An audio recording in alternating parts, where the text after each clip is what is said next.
আসসালামু আলাইকুম। আমি আজ তৈরি করেছি মিষ্টি দই। দইটি তৈরি করা বেশ সহজ, কিন্তু খেতে অনেক সুস্বাদু হয়। আমি আগেও তৈরি করেছি এবং আমার ফ্যামিলির সবাই খুব মজা করে দইটি খায়। চলুন তাহলে দেখে নেওয়া যাক আজ এই দইটি তৈরির রেসিপি।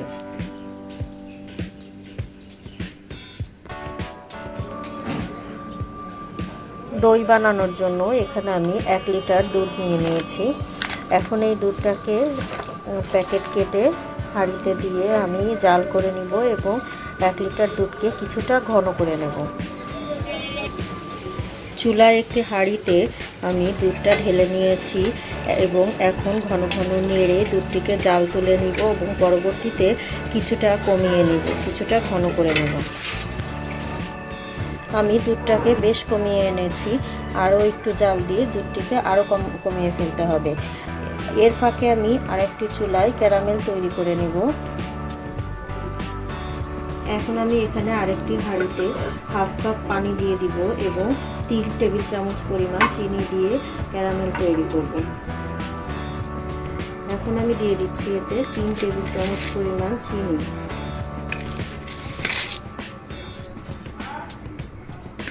এবার নেড়েচেড়ে এটিকে ক্যারামেলটি আমি তৈরি করতে থাকবো। দুধটি জাল হতে হতে আমি এর ভিতরে 3 টেবিল চামচ পরিমাণ চিনি দিয়ে দিচ্ছি। চিনি দিয়ে আমি আবার এতে জাল করতে থাকবো। এখন দুধের ভিতরে আমি দিয়ে দিচ্ছি 3 টেবিল চামচ পরিমাণ গুঁড়া দুধ।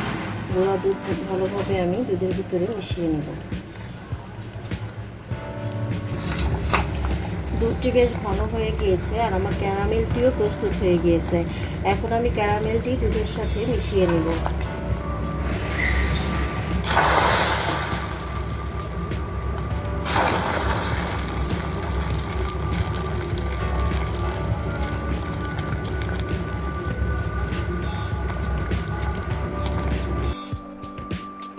দুধটি ঘন করে জাল করে নেওয়ার পর দুধটি আমি প্রায় ঠান্ডা করে নিয়েছি।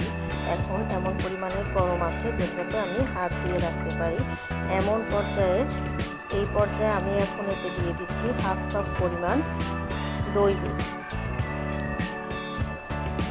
দই বীজটা আমি দিয়ে ভালোভাবে একটি ডাল ঘুটনি দিয়ে নেড়ে চেড়ে নিব এবং দই বীজটা আমি অবশ্যই পানি ছড়িয়ে নেব। দই বীজটার পানি ছড়িয়ে নিয়ে আমি এতে দিয়ে দিচ্ছি এবং একটি ডাল ঘুটনি দিয়ে আমি ভালোভাবে ঘুটে নেব। এভাবে একটি ডাল ঘুটনি দিয়ে দই বীজ দেওয়ার পরে দুধটাকে আমি খুব ভালোভাবে মিশিয়ে নেব। আমি এই দই বীজ দেওয়ার পর দুধটাকে এমনভাবে নেড়েছি বেশ খানিকক্ষণ ধরে, যাতে এটি প্রায় ফেনা ফেনা হয়ে ওঠে। এখন আমি যে পাত্রে দইটাকে রাখবো অর্থাৎ জমাতে দিব, সেই পাত্রে আমি দুধটি ঢেলে দেব। আমি এখানে একটি মাটির পাত্র নিয়েছি। আমার একটি মাটির বাটি ছিল, এ কারণে আমি এটি নিয়েছি দইটিকে বসানোর জন্য।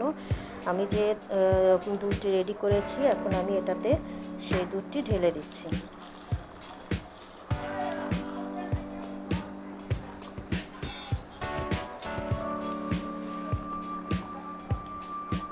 দুধটি ঢেলে দেওয়ার পর আমি এই পাত্রটিকে একটি গরম স্থানে 6-7 ঘন্টা রেখে দিব, অথবা আমি আরেকটা কাজ করতে পারি, যেটি আমি এখন করব। সেটি হলো আমার ইলেকট্রিক ওভেনটিকে আমি 5-7 মিনিট প্রিহিট করে ওভেনটি বন্ধ করে তার ভিতরে একটি ঢাকনা ব্যবহার করব বাটির উপরে এবং ওভেনের ভিতরে এটি 4-5 ঘন্টার জন্য রেখে দেব।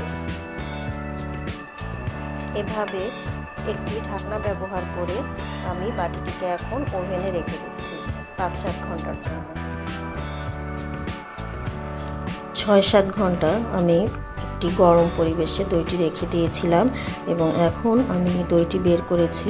দইটি বেশ সুন্দর জমে গিয়েছে আর এটি খেতেও বেশ সুস্বাদু হয় এবং স্মুথ হয়।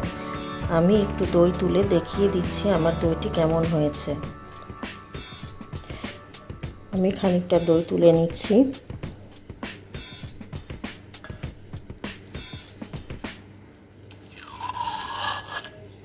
দেখুন দইটি বেশ সুন্দর জমেছে।